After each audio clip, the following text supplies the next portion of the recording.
दोस्तों, मैं राज पांडे, आप देख रहे हैं आरसीएन टुडे। आप सभी का आरसीएन न्यूज टुडे चैनल पर हार्दिक स्वागत है। जैसा कि आपको मालूम होगा, इस चैनल के माध्यम से जितनी भी जानकारी आपको दी जाती है, आज तक का रिकॉर्ड उठाकर देख लीजिए, वह पूर्णतः सही और सटीक रही है। कुछ जानकारियाँ मिसमैच हो जाती हैं, कारण है जिसके माध्यम से जानकारी मिलती है वहाँ से जानकारी कभी कभी गलत भी हो जाती है, या शासन प्रशासन के कारण परिवर्तन भी कुछ कर दिया जाता है, जिसके कारण जानकारी गलत हो जाती है।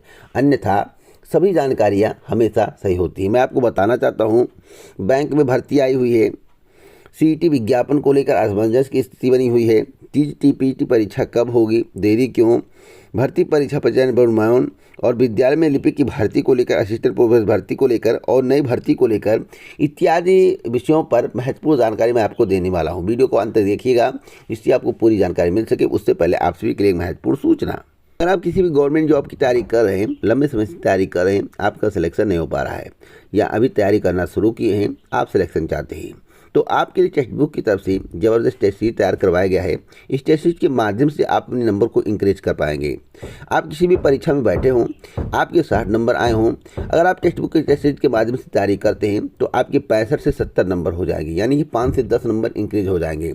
थोड़ा और मेहनत कर दें, सिलेबस के अनुसार लूसेंट पढ़ लें, या सिलेबस के अनुसार एनसीईआरटी की बुक पढ़ लें। अगर आपके सिलेबस में है तो उस टॉपिक पर अगर बुक आपको मिल रहा है तो ज़रूर पढ़ें। कक्षा 8 से 12 तक आपको पढ़ना है, गारंटेड है आप टॉप भी कर जाएंगे। इतना नंबर आपको आ जाएगा कि आप टॉप कर जाएंगे, इतनी गारंटी लेता हूँ। अब टेक्स्ट बुक के द्वारा आपको क्या क्या सुविधाएं प्रोवाइड कराई जाती है, देखिए 400 रुपये में मात्र आपको 580 प्लस एग्जाम्स की तैयारी 1 साल करने का मौका मिलता है। कितने साल? 1 साल।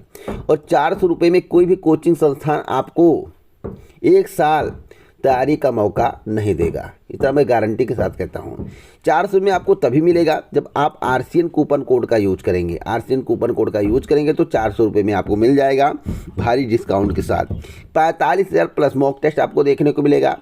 7,000 प्लस प्रीवियस ईयर का पेपर आपको देखने को मिलेगा। वीडियो भर्ती के संबंध में पूरी जानकारी मिलेगी। वीडियो एग्जाम का टेस्ट सीरीज देखने को मिलेगा, वीडियो की नई भर्ती का टेस्ट सीरीज देखने को मिलेगा, कई भर्तियों का एसएससी बैंकिंग रेलवे भर्ती का टेस्ट सीरीज देखने को मिलेगा, जिससे आप अपनी तैयारी को इतना बेहतर कर पाएंगे कि आपका सिलेक्शन हो जाएगा। तो आपको 4 से 6 घंटे पढ़ना है मात्र। टेक्स्ट बुक के टेस्ट सीरीज को लगाना है, लूसेंट एनसीईआरटी इत्यादि बुक से पढ़ना है जो फेमस हो, बशर्ते अगर सिलेबस में कुछ ऐसा है जो एनसीईआरटी से प्राप्त किया जा सकता है तो केवल एनसीईआरटी की बुक ही पढ़ना है। बात ध्यान से सुनिएगा, और टेक्स्ट बुक के टेस्ट सीरीज को लगाना है, गारंटेड है आपका सिलेक्शन हो जाएगा। तो अभी जाकर इसे परचेज करने के लिए डिस्क्रिप्शन बॉक्स में लिंक दिया हूँ। पहली भर्ती के बारे में बात करेंगे। बैंक में 3000 पदों पर भर्ती का विज्ञापन। जो जानकारी दे रहा हूँ पूर्णतः सत्य है, वीडियो को अंत तक सुनिएगा, आपको पूरी बात समझ में आ जाएगी। एचडीएफसी बैंक वित्त वर्ष 2022-23 के दौरान महाराष्ट्र में 207 नई बैंक शाखाएं व 80 स्मार्ट बैंकिंग लाबी खोलेगा। इस दौरान 3000 से अधिक कर्मचारी की नियुक्ति करेगा। नई शाखाओं में से 90 शहरी क्षेत्रों में होंगी, जबकि विशेष अर्ध शहरी और ग्रामीण इलाकों में खोली जाएंगी। तो जो बैंक खुलने वाले हैं इसमें भर्ती करने की प्लानिंग चल रही है। तो 3000 पदों पर भर्ती होगी। अगर आप इसी समय से तैयारी शुरू कर देंगे तो आपका सिलेक्शन हो सकता है। मैं आपको बता दूं, 2023 में इस भर्ती का विज्ञापन जारी किया जाएगा मेरी जानकारी के अनुसार। आगे कोई अपडेट मिलती है तो इस चैनल के माध्यम से आपको दी जाएगी। बैंक का नाम है एचडीएफसी बैंक। 3000 पदों पर कर्मचारियों की भर्ती की जाएगी। 2023 में उम्मीद है कि भर्ती प्रक्रिया शुरू कर दी जाए। अगली खबर राजस्थान की है, बहुत ही महत्वपूर्ण खबर है। सीईटी विज्ञप्ति को लेकर सीईटी विज्ञप्ति पर असमंजस की स्थिति बनी हुई है।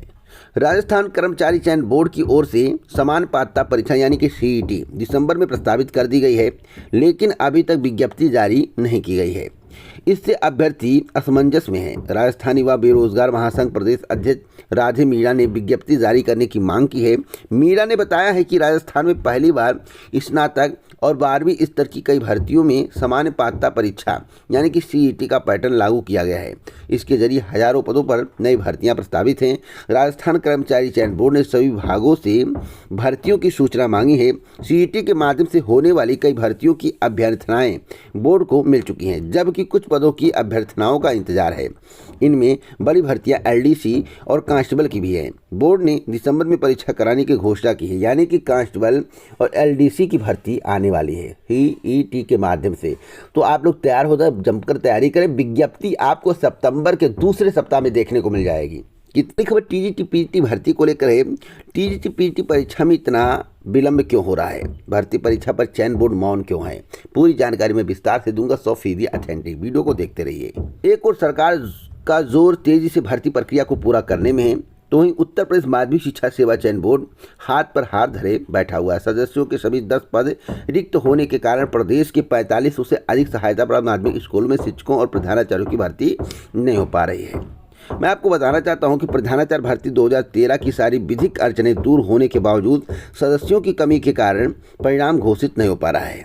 अब सवाल है कि सदस्यों की कमी कब पूरी की जाएगी। देखिए, आवेदन इतने अधिक आ गए कि छंटनी करने में समय लग गया। और मैं आपको बताना चाहता हूं कि जो जानकारी प्राप्त हुई कि सितंबर माह में सदस्यों की नियुक्ति हो जानी चाहिए। सितंबर माह में सदस्यों की नियुक्ति हो जानी चाहिए। जहां तक टीजीटी पीटी को लेकर परीक्षा कब होगी, तो देखिए, अगर निकाय चुनाव पड़ा, मेरे द्वारा बहुत पहले बताया गया था, टेलीग्राम देख लीजिए, यूट्यूब चैनल पर वीडियो सारी उठाकर देख लीजिए, इसमें टीजीटी पीटी भर्ती के संबंध में जानकारी दी गई है। आज से नहीं, कई महीनों से मैं बोल रहा हूं कि 15 नवंबर के पहले परीक्षा किसी भी कीमत पर नहीं होगी। 15 नवंबर के बाद दिसंबर तक जा सकता है, लेकिन दिसंबर में निकाय चुनाव पड़ने वाला है। अगर दिसंबर में निकाय चुनाव पड़ेगा तो यह परीक्षा जनवरी तक भी जा सकती है। तो यह निकाय चुनाव और कर्मचारियों की उपलब्धता पर निर्भर करेगा। तो मैं आपको बताना चाहता हूं, आपको दिसंबर मानकर तैयारी करनी चाहिए। 15 नवंबर के बाद दिसंबर मानकर तैयारी करनी चाहिए। अगर 1 महीने डिले भी होता है तो कोई दिक्कत वाली बात नहीं है, 1 महीने और आपको तैयारी का अवसर मिलेगा। तो जमकर तैयारी करिए, परीक्षा मानकर चलिए। अगर निकाय चुनाव नहीं पड़ा तो दिसंबर में होगा, निकाय चुनाव पड़ गया तो जनवरी या फरवरी तक जा सकता है। या तो चुनाव पर डिपेंड करेगा, कर्मचारियों की उपलब्धता पर डिपेंड करेगा। अगली खबर की विद्यालयों में लिपिक की भर्ती कब होगी, भर्ती शुरू हुई या नहीं। महाविद्यालय में भर्ती शुरू होने वाली थी, क्या प्रक्रियाएं चल रही हैं, पूरी जानकारी इस वीडियो के माध्यम से आपको दी जाएगी। वीडियो को अंत तक देखिए। प्रदेश के राजकीय महाविद्यालयों में लिपिक के 100 से अधिक पद खाली हैं। खाली पदों में से 21 पद पदोन्नति के माध्यम से भरे जा सकते हैं। इसके लिए उच्च शिक्षा निदेशालय से भर्ती प्रक्रिया शुरू हो गई है। पदोन्नति से खाली पदों को भरने के लिए 25 सितंबर को प्रयागराज में लिखित परीक्षा और टाइप टेस्ट कराया जाएगा। इसमें उत्तीर्ण होने के बाद चतुश्रेणी कर्मचारियों को पदोन्नति देकर लिपिक बना दिया जाएगा। मैं आपको बताना चाहता हूं कि प्रदेश में 172 राजकीय महाविद्यालय हैं। अब जो अन्य पद होंगे, यानी कि जो 100 पद खाली हैं, उसमें से 21 की भर्ती हो जाएगी। बाकी पदों पर क्या होगा, तो बाकी पदों पर विचार किया जाएगा। अगर सरकार का निर्देश प्राप्त हुआ तो महाविद्यालयों में बाकी पदों पर भर्ती का विज्ञापन जारी किया जाएगा। अगर नहीं हुआ तो बाकी पदों पर भी पदोन्नति के माध्यम से भर्ती कर दी जाएगी। तो आगे कोई अपडेट मिलता है तो इस चैनल के माध्यम से आपको दी जाएगी। अगली खबर असिस्टेंट प्रोफेसर भर्ती को लेकर है। असिस्टेंट प्रोफेसर भर्ती में कितने आवेदन हुए हैं आपको मालूम होगा, इस चैनल के माध्यम से आपको बताया गया था। एक पद के सापेक्ष कितने विद्यार्थी हैं, इस पर बात करेंगे। साथ साथ मैं आपको बताऊंगा कि परीक्षा किस महीने कंडक्ट कराई जा सकती है। प्रदेश के अशासकीय सहायता प्राप्त महाविद्यालयों में विज्ञापन संख्या 51 के तहत असिस्टेंट प्रोफेसर के एक पद के लिए 92 अभ्यर्थियों ने दावेदारी ठोकी है। असिस्टेंट प्रोफेसर के 981 पदों पर भर्ती के लिए 90,159 अभ्यर्थियों ने आवेदन किया है। मैं आपको बताना चाहता हूं कि आवेदन की प्रक्रिया पूरी होने के बाद अब विषयवार आवेदनों की संख्या निर्धारित की जाएगी और इसके निर्धारण के बाद परीक्षा केंद्रों का निर्धारण किया जाएगा। मैं आपको बता दूं, परीक्षा विषयवार होगी और जो जानकारी प्राप्त हुई है कि 29 अगस्त तक 1,14,514 अभ्यर्थियों ने रजिस्ट्रेशन कराए और इनमें से 90,159 अभ्यर्थियों ने ऑनलाइन शुल्क जमा करते हुए आवेदन की प्रक्रिया को पूरा कर लिया है। मेरी जानकारी के अनुसार जो मुझे जानकारी प्राप्त हुई है कि सेंटर पर काम सितंबर के दूसरे पखवाड़े से शुरू हो जाएगा, यानी कि अक्टूबर तक हो सकता है सेंटर पर काम चले। उसके बाद आपको परीक्षा के संबंध में जानकारी दी जाएगी, यानी कि सितंबर के या अक्टूबर माह में ही परीक्षा तिथि की घोषणा हो सकती है। और जो जानकारी प्राप्त हुई है कि यह परीक्षा दिसंबर या जनवरी माह में कंडक्ट कराई जा सकती है। तो आप लोग तैयार रहिए परीक्षा देने के लिए। कैंडिडेट कम है तो सेंटर बहुत ज़्यादा नहीं बनाना पड़ेगा। बात समझ रहे हैं।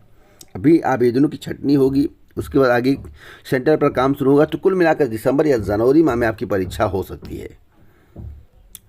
अगली खबर देश में बेरोजगारी दर को लेकर। देश में बेरोजगारी लगातार बढ़ती जा रही है। हरियाणा नंबर 1 पर है। हरियाणा में खट्टर सरकार है, हरियाणा में बीजेपी की सरकार है। और मैं आपको बताना चाहता हूँ, हरियाणा से अधिक और छत्तीसगढ़ में सबसे कम, मतलब कि हरियाणा में अधिक और छत्तीसगढ़ में सबसे कम बेरोजगारी दर है। देश में बेरोजगारी दर अगस्त में एक साल के उच्च स्तर पर 8.3% पहुंच गई है। इस दौरान रोजगार पिछले महीने की तुलना में 20 लाख घटकर 39.46 करोड़ रह गया है। आपको बता दें बेरोजगारी दर कैसे कम होगी, कुछ आंकड़े देना चाहता हूं, उसके बाद मैं आपको बताऊंगा कौन कौन से राज्य हैं जो बेरोजगारी दर पर चरम पर हैं। आपको बता दें आंकड़ों के अनुसार अगस्त के दौरान हरियाणा में सबसे ज़्यादा 37.3% बेरोजगारी दर है। इसके बाद जम्मू कश्मीर है, इसके बाद राजस्थान है, उसके बाद झारखंड है, उसके बाद त्रिपुरा है। आंकड़ों से पता चला कि छत्तीसगढ़ में बेरोजगारी दर सबसे कम है। छत्तीसगढ़ में किसकी सरकार है, एक बार मुआयना करने की ज़रूरत है, आप लोगों को पता करने की ज़रूरत है। मेघालय में 2%, महाराष्ट्र में 2.2% और गुजरात था उड़ीसा में 2.6%। तो गुजरात और उड़ीसा बहुत छोटा प्रदेश है, इसलिए छोटे प्रदेश में बेरोजगारी दर कम हो सकती है। लेकिन बड़े प्रदेश में बेरोजगारी दर अधिक क्यों होती है? क्योंकि वहाँ पर जनसंख्या अधिक होती है और उतने काम प्रोवाइड नहीं कराए जा सकते हैं। कंपनियों का जब तक डेवलपमेंट नहीं होगा, कंपनी जब तक नहीं लगेंगे और सरकारी नौकरी पर फोकस नहीं होगा, गवर्नमेंट जॉब पर फोकस नहीं होगा, रोज़गार पर फोकस नहीं होगा, तब तक बेरोजगारी दर को घटाया नहीं जा सकता है। केवल माइक में आ जाने से या मन की बात कर देने से कोई भी अखिलेश यादव हों, मायावती हों, भाजपा के कोई नेता हों, कांग्रेस हो, राहुल गांधी हो, स्टेटमेंट दे दें, या कोई भी नेता, कोई भी मंत्री, जब तक उस पर फोकस नहीं करेगा, वर्क नहीं करेगा, जिसकी भी सरकार हो, तब तक बेरोजगारी दर घट नहीं सकती है। मन की बात करने से, जनता की बात करने से, भ्रष्टाचार की बात करने से बेरोजगारी दर कम नहीं हो। केवल बात माइक तक सीमित नहीं रहना चाहिए। माइक तक सीमित रहेगा तो कभी बेरोजगारी दर कम नहीं हो सकती है। इसके लिए ज़मीन पर वर्क करना पड़ेगा। एक और महत्वपूर्ण खबर दे दूं, नीट यूजी को लेकर। नीट यूजी 2022 2 प्रश्नों पर बोनस अंक के लिए चैलेंज किया गया है। देश की सबसे बड़ी मेडिकल प्रवेश परीक्षा नीट यूजी 2022 की प्रोविजनल आंसर की नेशनल टेस्टिंग एजेंसी द्वारा जारी कर दी गई है। एलन कैरियर इंस्टीट्यूट के निदेशक डॉक्टर ब्रिजेश माहेश्वरी ने बताया कि यह परीक्षा 17 जुलाई को दोपहर 2 से शाम 5:20 तक आयोजित की जाएगी। स्टूडेंट ने एलन की फैकल्टी से चर्चा करने के बाद प्रोविजनल आंसर की में प्रश्नों को लेकर आपत्तियां दर्ज कराई हैं। अब 2 नंबर मिलेंगे या नहीं मिलेंगे या देखने वाली बात है, लेकिन साक्ष्य के साथ अभ्यर्थियों का कहना है कि पुख्ता साक्ष्य के साथ हमने आपत्ति दर्ज कराई है। उम्मीद है कि 2 अंक बोनस मिल जाएं, तो अब देखना होगा क्या होता है। तो अगर आपको इसी प्रकार की ऑथेंटिक जानकारी चाहिए तो चैनल को सब्सक्राइब कर लें, बेल आइकन दबा दें, ऑल पर सेलेक्ट कर दें। जय जय।